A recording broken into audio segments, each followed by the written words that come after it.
Hello,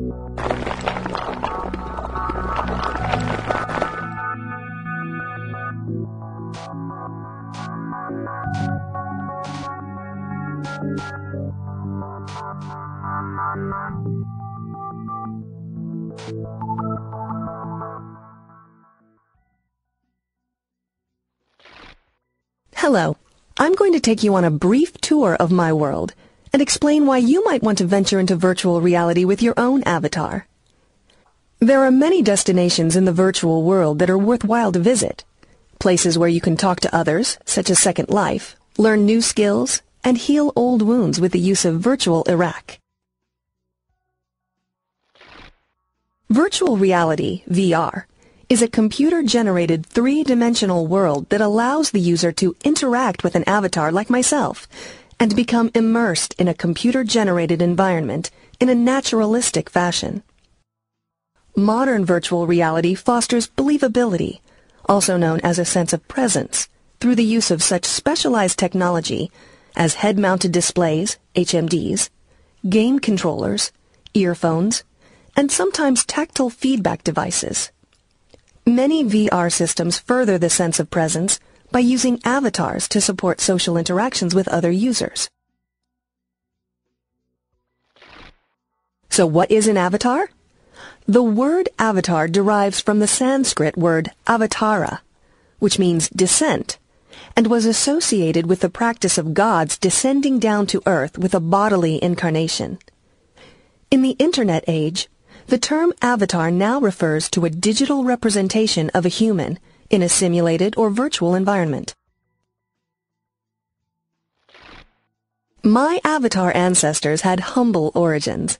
They began as simple 2D figures. But as computer power and internet bandwidth has increased, avatars evolved to dynamic 3D lifelike representations capable of movement and speech. Here is one example. What can I get you to drink?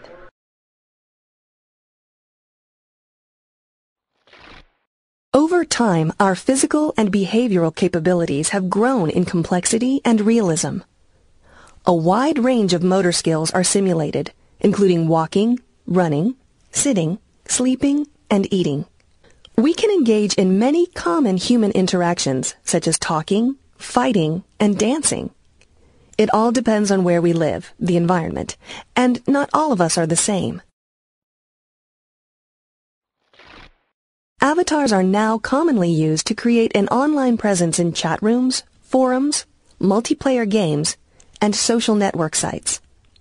Popular gaming sites like World of Warcraft and virtual world sites like The Sims and Second Life use avatars for user interaction. They are also starting to be used in education, military training, and therapy. As virtual reality technology has matured, new and promising applications for our use have emerged beyond gaming and social networking. One area is in the field of education. Virtual classrooms now employ us to teach homeschoolers, the disabled, and remote students. We are also used to train teachers, bring historical figures to life, and provide guided virtual tours of historical sites or other countries. Avatars are also now being used in the military. Avatar-based simulations are used to train personnel in military hardware, force protection, counterinsurgency mission rehearsal, language skills, and cultural awareness. One such tool used by the military that utilizes avatars to train is Olive, the online interactive virtual environment, which allows units from all over the world to participate in common virtual training exercises. Let's look at what Olive can do. This is a short video of Olive's capabilities. I'm going to go and sit down at this terminal here, and then I'm going to teleport to the Jaffe house. Hey guys. Hello, David. I'm so glad you made it home, dude. How we doing? Hello, son. Hey, Dad. How you doing? Oh, it's good to see you, son. And Jerry? Another important use for avatars is in clinical psychology. We play a central role in virtual reality exposure therapy, VRET, to treat anxiety disorders. VRET is a high-tech version of standard exposure therapy that has long been the gold standard for treatment of phobias and anxiety disorders, like PTSD. In traditional exposure therapy, the patient repeatedly relives a traumatic event under the guidance of a therapist until they become desensitized to the experience and its associated triggers. Two types of traditional exposure therapy that have been used are imaginal and in vivo. In imaginal exposure therapy, the patient is asked to describe the painful event from memory. The effectiveness of this method is often limited by the patient's ability or willingness to recall the painful events. Mark is sitting next to me. He's talking about his brother joining the Air Force. I'm thinking about how nice it would be to see my brother. Then there's a flash. A short blue flash just before the big flash. I feel the rumble, the explosion. Often, a more effective approach is in vivo exposure therapy, where the patient is placed in a real-life situation that approximates the stress-inducing event. For example, a patient with a fear of flying actually boards an airplane and goes on a flight. While effective, the in vivo approach can be very costly, difficult to control, and logistically challenging. VRETs use real-time computer graphics, body tracking devices, visual displays, and other sensory input devices to immerse the patient in a 3D virtual world that approximates the in vivo realism. All this is done in the comfort and safety of the therapist's office. We may experience some turbulence. At this time, I will turn on the fasten seatbelt sign.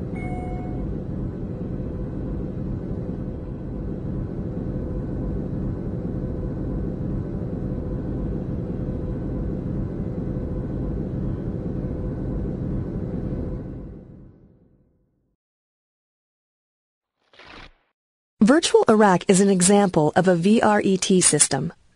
The system contains a personal computer, a head-mounted display, HMD, game controller, a vibrotactile platform, and an olfactory cue system. The patient is immersed in a customizable Iraq environment, such as a Humvee convoy driving down a desert road, or a hostile Iraq marketplace scene. The therapist then gradually adds stress-inducing stimuli designed to invoke an emotional response. The patient's response is carefully monitored at each step to prevent overstimulation and excessive anguish. Avatar-based virtual reality therapy has become a powerful tool in treating a wide variety of anxiety disorders, including PTSD. Dedicated virtual reality exposure treatment systems, such as Virtual Iraq, offer new and effective treatment options for patients. Avatar-based VR offers some important advantages over traditional treatment options. Immersive VRET systems can give the patient a strong virtual presence, i.e., sense of being there, without the costs and logistical challenges of in vivo therapy. This is an example of a Virtual Iraq Humvee scenario.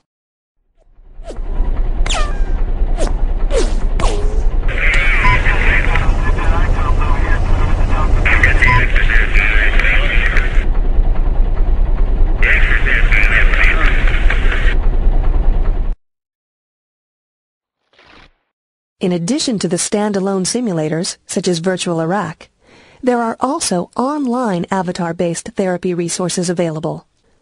The Defense Centers of Excellence for Psychological Health and Traumatic Brain Injury, DCOE, and the National Center for Telehealth and Technology, T2, have recently launched the T2 Virtual PTSD Experience, an online interactive community island within the Second Life site where soldiers can anonymously learn about the causes and symptoms of PTSD and where to get help. The island stresses active engagement and a learn-by-doing approach, as opposed to passively reading literature and watching videos. Within the site, users can engage in role-playing scenarios to help educate them on the causes of PTSD and ways to overcome associated situational avoidance issues. Other sections of the portal allow users to get informational literature, schedule an appointment with a mental health facility, or participate in virtual relaxation exercises.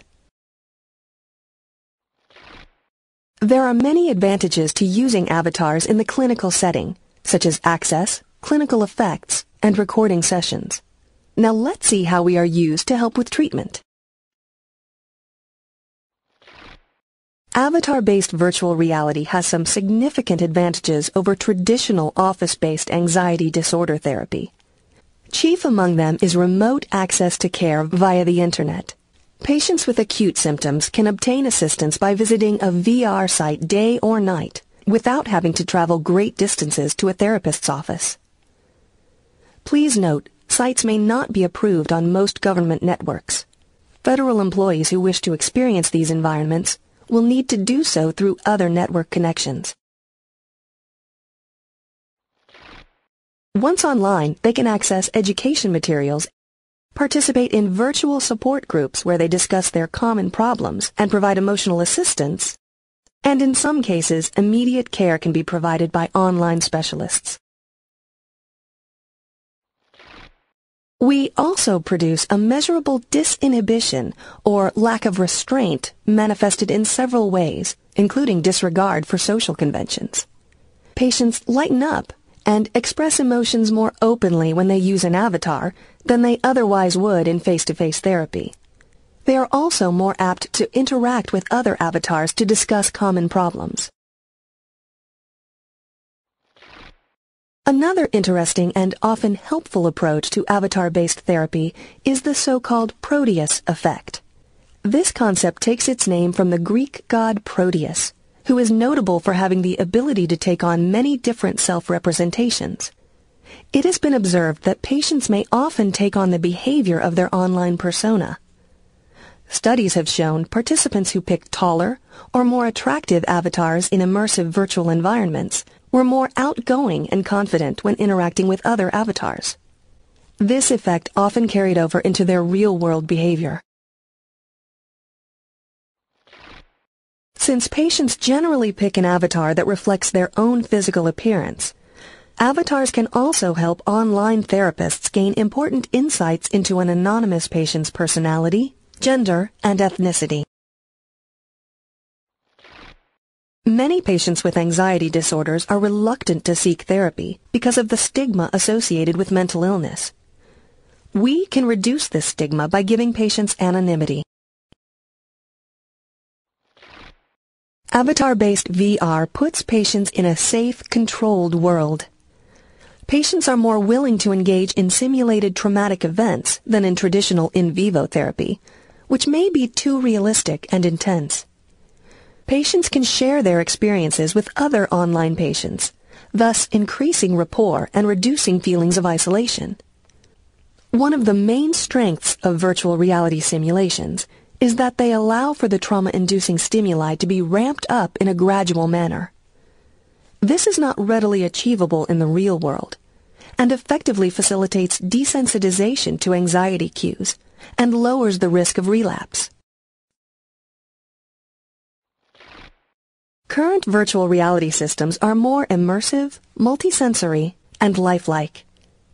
In technical terms, they possess a high ecological validity. Systems like Virtual Iraq incorporate realistic visual images, audio, effects, vibrations, and even familiar smells. This realism invokes a stronger reaction to induced traumatic stimuli and increases the likelihood of a positive therapeutic response. How did you like the brief tour of my world? You were shown how avatars can be used in VR to help individuals in many ways. Why not venture into virtual reality with your own avatar?